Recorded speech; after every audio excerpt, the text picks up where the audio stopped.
سوال ہے کہ ترک رفع یدین کے تعلق سے ابو داؤد کے اندر جو عبداللہ بن مسعود کی روایت آتی ہے کیا ہے صحیح ہے؟ اس پر روشنی ڈالیے کہ ہم اس پر عمل کر سکتے ہیں۔ عبداللہ بن مسعود رضی اللہ عنہ کی جو روایت ہے جو سنن ابی داؤد میں اور دوسری کتابوں میں ہے، ترمذی میں بھی ہے، اس کے بارے میں خود عبداللہ بن مبارک رحمۃ اللہ نے فرمایا کہ یہ حدیث صحیح نہیں ہے۔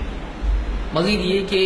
عبداللہ بن مسعود رضی اللہ عنہ کی جو روایت ہے اس میں ہے کہ آؤ کیا میں تمہیں اللہ کے نبی صلی اللہ علیہ وسلم کی نماز نہ بتاؤں، اور انہوں نے پہلی مرتبہ رفع الیدین کیا۔ اس حدیث کو کوئی آدمی دلیل بناتا ہے تو عبداللہ بن مسعود رضی اللہ تعالیٰ نے اس روایت میں یہ نہیں کہا کہ رفع الیدین منسوخ ہو گیا،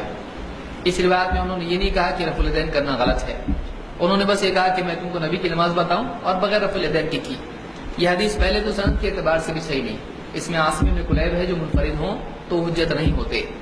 مزید یہ کہ اس کے مقابلے میں دوسری کئی حدیثیں ہیں، ایک سے زیادہ حدیثیں ہیں جن میں اللہ کے نبی صلی اللہ علیہ وسلم کا رفع الیدین کرنا اور آپ کے بعد صحابہ کا رفع الیدین کرنا ثابت ہوتا ہے۔ عبداللہ بن عمر رضی اللہ عنہ، عبداللہ بن عباس، انس بن مالک، وائل بن حجر اور مالک بن حویرث، علی بن ابی طالب وغیرہ کئی روایتیں ہیں۔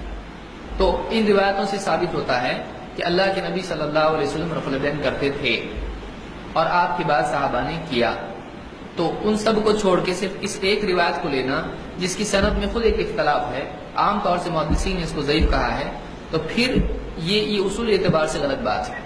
مزید یہ کہ اگر مان لیا جائے دونوں روایتیں صحیح ہیں، رفع الیدین کرنے کی بھی اور عبداللہ بن مسعود کی یہ روایت جس میں رفع الیدین انہوں نے نہیں کیا،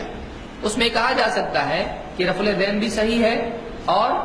یہ ایک مرتبہ انہوں نے کر کے بتایا اس طرح سے، تو کبھی یہ بھی دیکھا ہوگا اللہ کے نبی صلی اللہ علیہ وسلم سے، یہ اس صورت میں صحیح ہے جبکہ اس روایت کو صحیح مان لیا جائے۔ یہی بات بعض حنفی علماء نے بھی کہی، جیسے عبدالحی لکھنوی وغیرہ نے، یا اسی طرح سے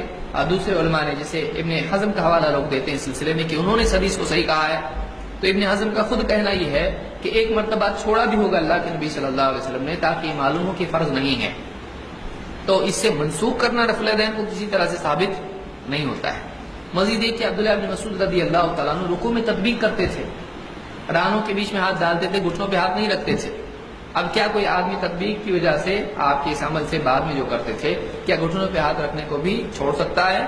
جب اس کو نہیں چھوڑ سکتا ہے تو رفع الیدین کو کیوں چھوڑتا ہے؟ بہرحال عبداللہ بن مسعود رضی اللہ تعالیٰ عنہ کے علاوہ صحابہ سے رفع الیدین ثابت ہے اور نبی صلی اللہ علیہ وسلم سے ثابت ہے۔ اللہ نے فرمایا لا تقدموا بین یدی اللہ ورسولہ واتقوا اللہ،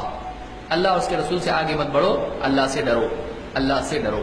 تو رسول کے آگے ہم کسی کو نہیں رکھتے ہیں۔ عبداللہ بن مسعود رضی اللہ عنہ کی شخصیت سراپی پر ہے، ان کا احترام اپنی جگہ باقی ہے،